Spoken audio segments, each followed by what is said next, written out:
Nelson! Tintim. Marcelo, estamos de volta. De volta. Bem-vindos a todos. Acho que na nossa última conversa eu acabei cutucando um touro, né? Um porco, e agora a gente vai ter que montar em cima dele. Que eu falei sobre a formação bastarda. Sim. O que é a formação bastarda? Bom, eu acho que primeiro, pra gente poder dizer o que é a formação bastarda, a gente tem que começar dizendo, portanto, o que é a formação não bastarda. Seria a clássica. A formação, vamos dizer assim, a formação com as bênçãos do pai. Com as bênçãos do pai. Né? Bom. Lembrando que o bastardo é aquele filho ilegítimo. Filho ilegítimo. Isso se dá, né, essa ideia da formação legítima, a partir da morte de Freud, né, ou seja, depois de Freud, em relação a todos os analistas que ultrapassaram Freud, passaram a reivindicar suas escolas como o verdadeiro freudismo. No sentido de psicanálise é aquilo que nós fazemos, psicanálise não é aquilo que os outros fazem. E isso vale para todas as tribos da psicanálise neste momento. Sim. Tá? Mas, então, a formação com as bênçãos do pai seria aquela proposta pelo instituto, pela instituição que foi criada pelo pai. Estamos falando da International Psychology Association. Vulgo IPA. Vulgo IPA, que se formou, né, com uma pressão, se eu não estou muito bem enganado, a partir de Ernest Jones, Carl Abraham, forçando Freud a fazer um instituto, uma instituição, com o intuito de defender a psicanálise. Esse era o intuito original, né? Freud topou, fez, mas Freud sempre defendeu, né, a psicanálise como sendo uma disciplina, se assim a gente pode dizer, mas uma disciplina autônoma, com o seu campo, com o seu objeto, com o seu método. Falamos disso na nossa conversa passada. Sim. Né? Que o objeto da psicanálise é a subjetividade. Né?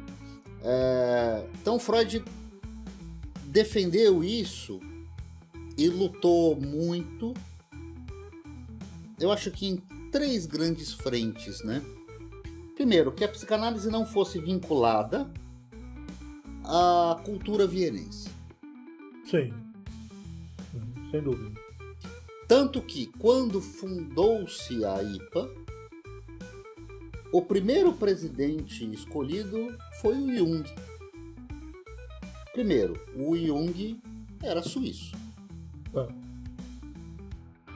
Bom, então Freud lutou muito para que a psicanálise não ficasse atrelada no imaginário popular a uma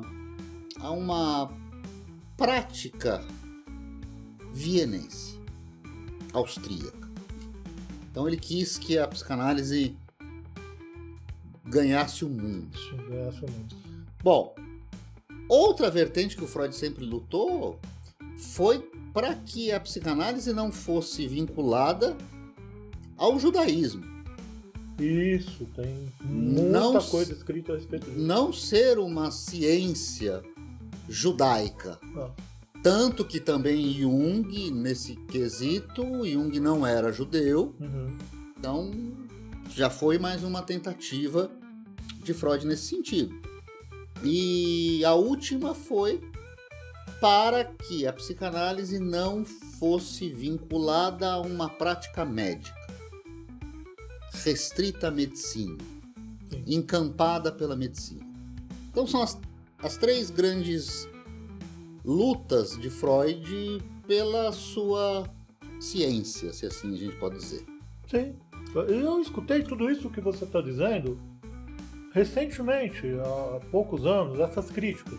É uma prática judaica, é uma prática que deveria ter sido encampada pela medicina. Sim. Tudo isso ainda existe como polêmica. Existe como polêmica. Sim. Agora, depois da morte de Freud, a IPA de fato conquistou um alcance mundial. Existem, como é que se diz? Braços da IPA no mundo todo. Instituições vinculadas, isso, instituições afiliadas à IPA. E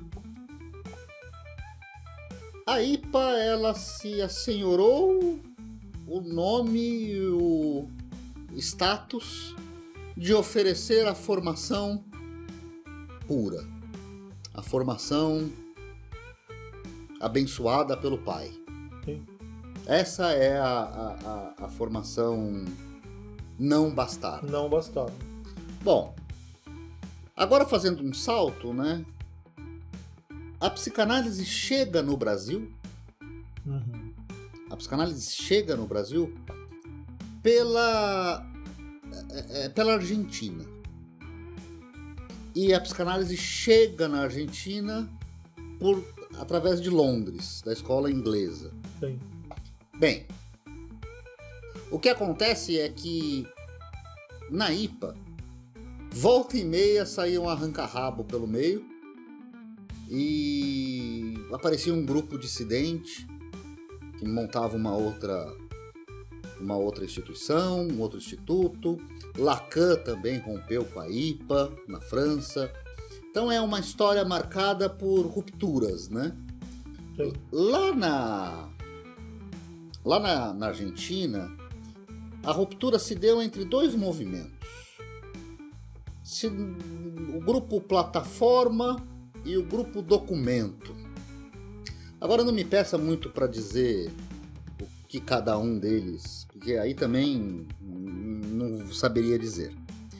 Mas com a ditadura, com os problemas que a Argentina enfrentou ao longo do tempo, esses analistas lá da Argentina deixaram a Argentina e muitos vieram para o Brasil. E por essa ruptura já na IPA, entre o Plataforma e o Documento, aqui chegando, eles não se vincularam em nenhuma instituição da IPA. Sim. E nem em um outro grupo escolástico, se assim a gente pode dizer. Eles se manteram independentes, continuaram a sua formação, formaram analistas, fora desses ditames, vamos dizer assim, da psicanálise da formação abençoada pelo Pai. Então, essa é a formação bastarda. É uma formação que não se restringe a um instituto, que não se restringe a um expoente da psicanálise, que não se restringe a uma escola, que é aquilo que a gente chama também de uma formação plural, de algo mais mais legal, né? É que, para complementar o que você está dizendo, todas as tentativas que eu vi, e de tempos em tempos acontece, de tentar submeter a psicanálise a uma academia, a uma faculdade, Sim. a um tipo de instituição de ensino que já está montada, que já tem sua estrutura acadêmica, sempre tinha um viés ideológico muito perigoso. Por exemplo, no Brasil, já houve 3 ou 4 tentativas de criar institutos de formação de psicanalistas que tinham a ver com religião. Ah, sim. Né? Que tinham a ver com... Psicanálise cristã. Exatamente, psicanálise cristã e tudo mais. Agora, o que a gente faz, então, com um texto do Freud, um dos textos do Freud, que coloca o cristianismo como um sintoma, o que fala do sacrifício cristão e que, para falar claramente, o ritual católico muito bonito da Eucaristia e tudo mais é um ritual canibal. Totem e tabu. Totem e tabu. Você está comendo a carne, bebendo o sangue de maneira simbólica. Sim. Ainda bem que é simbólico, porque não é o sangue e a carne. Mas quando você fala disso fora de alguns ambientes, você se arrisca. Imediatamente vem um problema. Como assim canibal? Mas canibal, e qual o problema? Se você pega a neurose de transferência uma síntese, totem tabu e tudo mais, o Freud sempre escapou desse tipo de ilusão de que não há selvageria no humano. Por isso que a gente defende que a psicanálise ela é uma prática civilizatória. Mas às vezes ela fica tomada pela cultura de uma época. Então você tem, por exemplo, esses psicanalistas argentinos que você disse, tinham muita dificuldade. E diz a lenda... você está dizendo por causa do regime autoritário. Por causa dos regimes autoritários. Então, é uma prática civilizatória e às vezes não sobrevive em regimes autoritários. Você tem que fazer escondido. Sim. Por isso que tem aquela lenda... Você ia contar, conta que é legal.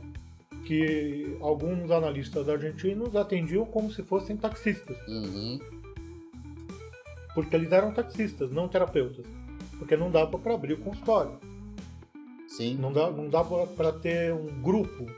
É claro. Não, desculpa, termina. Não, é isso mesmo. A ideia é essa. Claro, né? Sempre em regime totalitário, tudo aquilo que é da ordem, né? Eu acho que eu falei isso na nossa última conversa. Tudo que é da ordem da produção de subjetividade, da criatividade, é complicado, é dificultado, sempre. A tendência é a castração disso. Sim. Agora, o que a gente, pelo menos como eu vejo, a psicanálise, ela sempre tem que ser marginal.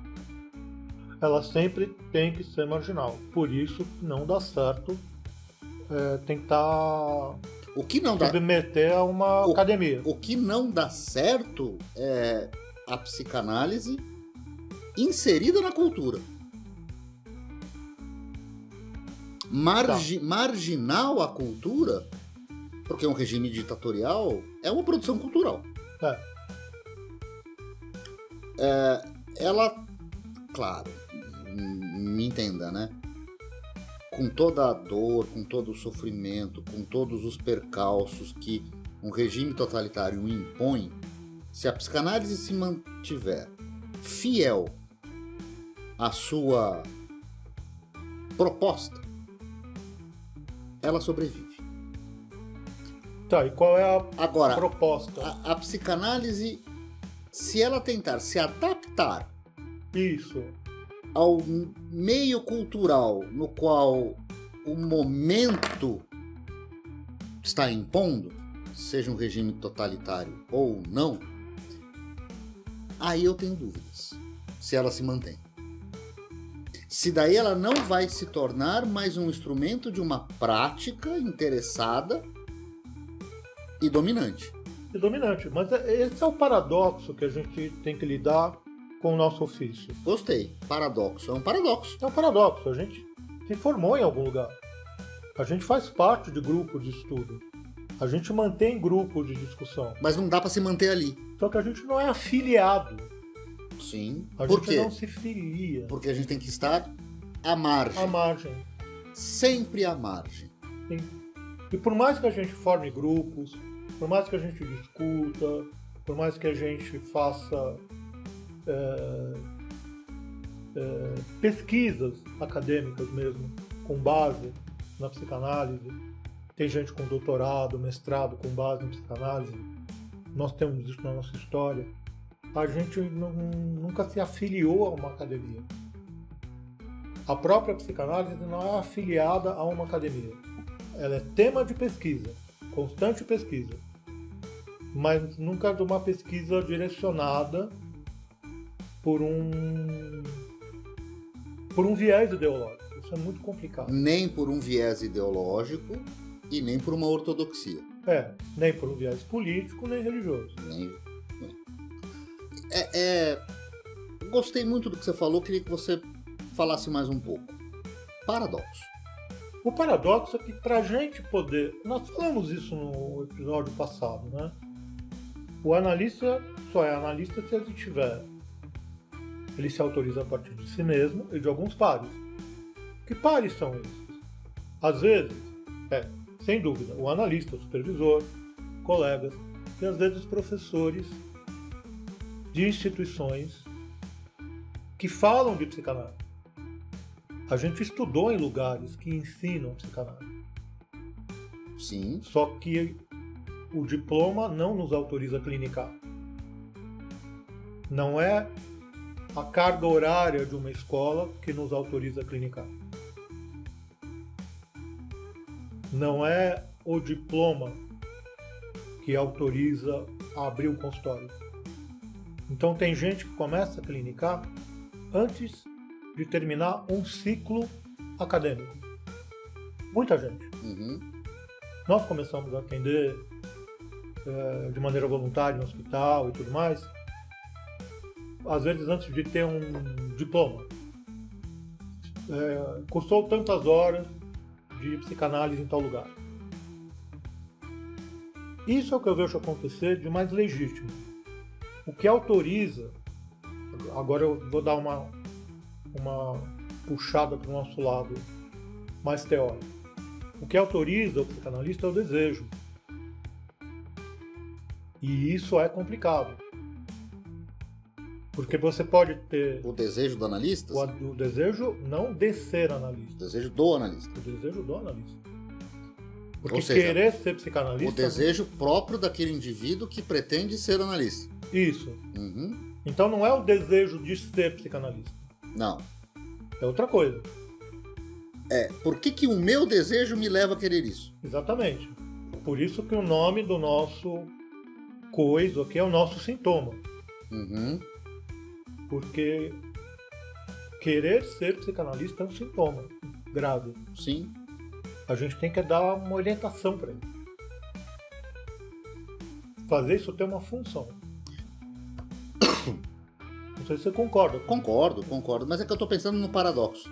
Tá. Eu acho que o nosso paradoxo é justamente onde situar, né, o limite da psicanálise entre a civilização e a cultura. E isso é um paradoxo. Porque... Fala. Porque toda manifestação humana só pode ser manifestada no campo cultural. Mas nem sempre no campo civilizatório. Mas nem sempre no campo civilizatório. Sim. Muitas vezes no campo bárbaro. Sim, é isso aí. Tá? Então, a psicanálise como uma produção humana ela se efetiva e se afirma na cultura. Agora, ela não se restringe à cultura, porque se restringir à cultura é passar a ser uma ferramenta, um instrumento de manutenção cultural. E a palavra é meio desgastada, mas assim, é sempre contra a cultura que a gente se coloca. Numa contracultura. Contra a cultura não quer dizer contrário à cultura. Não. A contracultura nesse uso já desgastado, que é fora da cultura. Não submetida. Sim, mas é justamente... Não submetida, mas é justamente aí o paradoxo. Porque como não estar submetido à cultura, se a cultura é o campo que garante a própria manifestação da psicanálise? Mas esse é o paradoxo que a gente tem que sustentar para trabalhar. E esse é o paradoxo que a gente tem que sustentar em nome da psicanálise. Pois é. Porque quem vem aos consultórios, os analisantes, estão trazendo coisas da cultura. Estão trazendo coisas da cultura. Estão na cultura. Nós estamos na cultura. Nós estamos na cultura, mas a nossa escuta, quando ela se volta à subjetividade, aquilo que a gente dizia na nossa outra conversa, quando a gente busca escutar a constituição subjetiva daquele sujeito em relação à vida que ele leva, ou a vida que ele teve, é uma escuta fora da cultura. Fora, a gente extrapola a cultura, senão é muito fácil ler o Freud e encontrar um Freud machista. Uhum. Um Freud que era bairrista. Fala disso. Um Freud que era assim, um judeu de Viena. É muito fácil encontrar esse cara. Um burguês. Um pequeno burguês de Viena. Uhum. Né? O desafio é extrapolar isso, atualizar o discurso da psicanálise, que é muito atual, se você tirar as questões do bairrismo de Viena, e extrair desses textos a clínica, e não uma ideologia. E a prática clínica está lá, e ela se mantém dentro dos parâmetros que Freud lançou. Então a gente está de comum acordo em dizer que a psicanálise inserida na cultura, ela nada mais é do que um elemento cultural. O psicanalista, para poder trabalhar, ele tem que extrapolar a cultura. Acabou a possibilidade de uma clínica de uma escuta. Se tiver submetido à cultura do momento, sim. Sim, concordo. Apesar de ter que lidar com a cultura do momento, do local. Seja qual for ela. Seja qual for. Sim. Em que língua for. Em que língua for. Eu já ouvi, por exemplo, só se pode psicanalizar em alemão. Oi? É. Mentira. Nunca ouviu isso? Não. Essa é novidade pra mim. Sim. Em alemão? Em alemão. Porque... Aí lascou, hein? Porque o alemão tem uma riqueza possível de significações. Por causa da estrutura da língua. Então a gente não poderia estar aqui. Puxa, vamos embora então? Vamos. Deixar para uma próxima? Deixar para uma próxima, continuar depois? Gente, obrigado por acompanhar a gente. Tchau, pessoal. Até a próxima. Tchau.